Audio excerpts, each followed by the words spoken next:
বাসদ আহলে ঈমান আজিজ পাকে দার চার সিজাল চার সিজ আল হাসাদ ওয়াল কবিরা পাকে দার কষ্ট মেরা গাজারু মিন শুমার পাকে গন্দা পাকে দার আল কিযব আল গীবত সাফা يبتدأ الصيام باقي الثاني عمل أسريا شوم عبادي طلب رشد صيام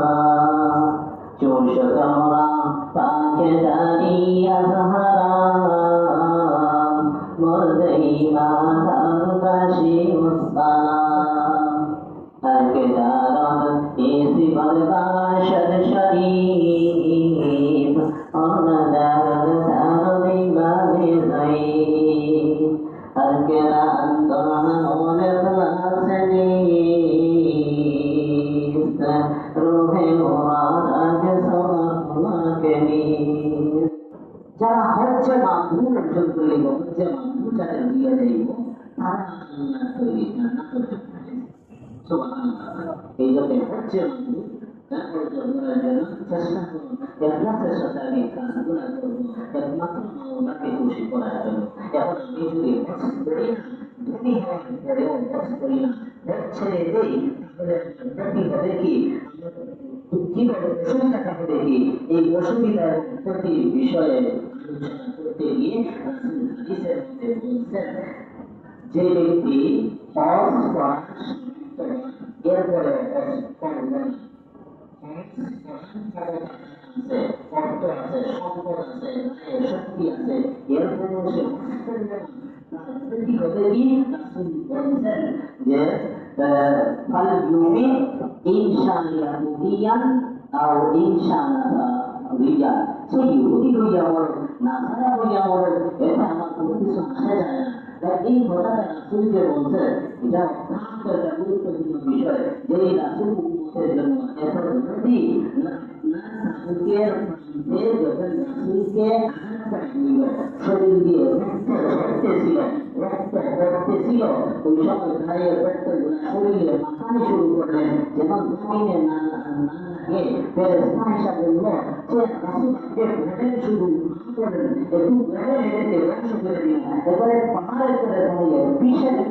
বললো তুই পাহাড়ের করে দাঁড়িয়ে মসজিদ বানাবো না আপনি শুধু একবার করেন যে এদেরকে ধ্বংস করে দিই রাসূল বললেন আমাকে আল্লাহ দুনিয়াতে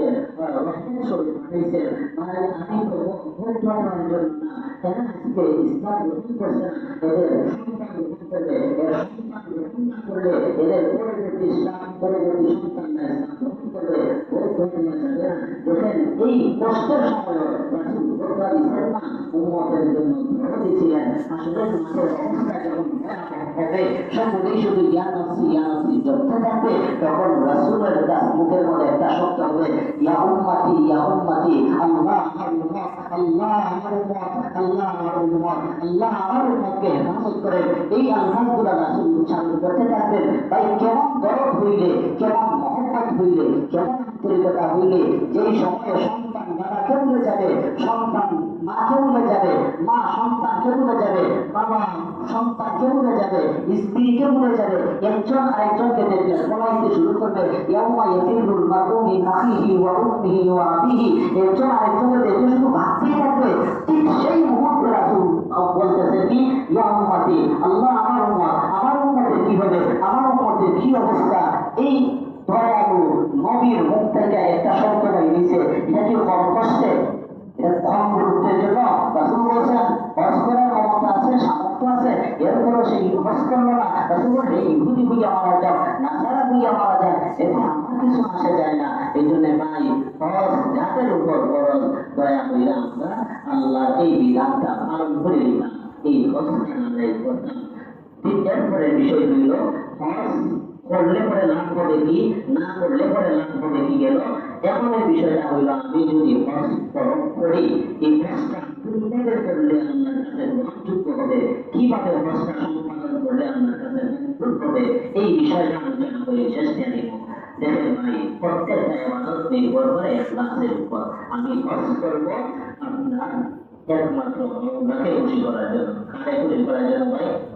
মাওলাকে। কোরআনের মধ্যে আল্লাহ বলেন ওয়ালিল্লাহি আলান নাসি হিজ্জুল বাইতি মান ইসতাতা ইলাইহি সাবিলা। আল্লাহর যে সমস্ত বান্দারা হজ করার সামর্থ্য রাখে, যোগ্যতা রাখে, শক্তি রাখে এবং মাল আছে, তাদের জন্য অনিবার্য হইল, তাদের জন্য ফরজ হইল, তারা যেন আল্লাহর বিধান হজটা আদায় করে, হজটা কমপ্লিট করে, সম্পাদন করে।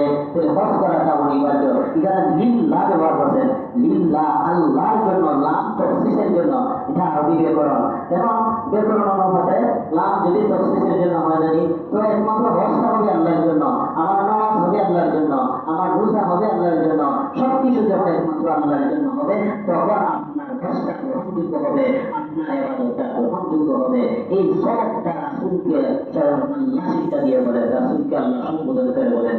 কুল ইন্না সালাতি ওয়া নুসুকি ওয়া মাহইয়ায়া ওয়া মামাতি লিল্লাহি রাব্বিল আলামিন।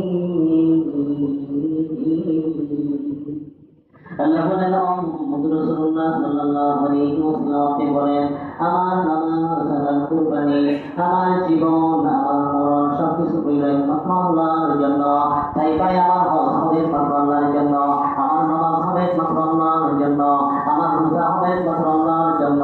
আমার সাদকা হবে একমাত্র আল্লাহর জন্য। দুনিয়ার কোনো মানুষকে খুশি করার জন্য নয়, দুনিয়ার কোনো মাখলুককে দেখানোর জন্য নয়, একমাত্র আল্লাহকে খুশি করার জন্য আমি হজ করব। যখন আমার হজটা হবে আল্লাহকে খুশি করার জন্য, তখন আমার হজটা গ্রহণযোগ্য, আল্লাহর কাছে এটা মকবুল হজ। এই হজের দ্বারা আমরা সব পাইব। এখন যদি আমার হজের মধ্যে, ইবাদতের মধ্যে কি থাকে না, ইখলাস থাকে না, মাওলাকে খুশি করার নিয়ত থাকে না, তাহলে এই আমলটা বাতিল এবং আমি খাঁটি মুমিন হইতে পারব না। যেমন কবিতার মধ্যে আছে, আজকে বাসদ আহলে ঈমান আজিজ পাকে দরদ চারসি জল চারসিজ আল হাসাদ ওয়াল কবিরা পাকে দার কষ্ট মেরা গাসানু মিন শুমার পাকে গন্দা পাকে দার আল কিযব আল গীবত সাবা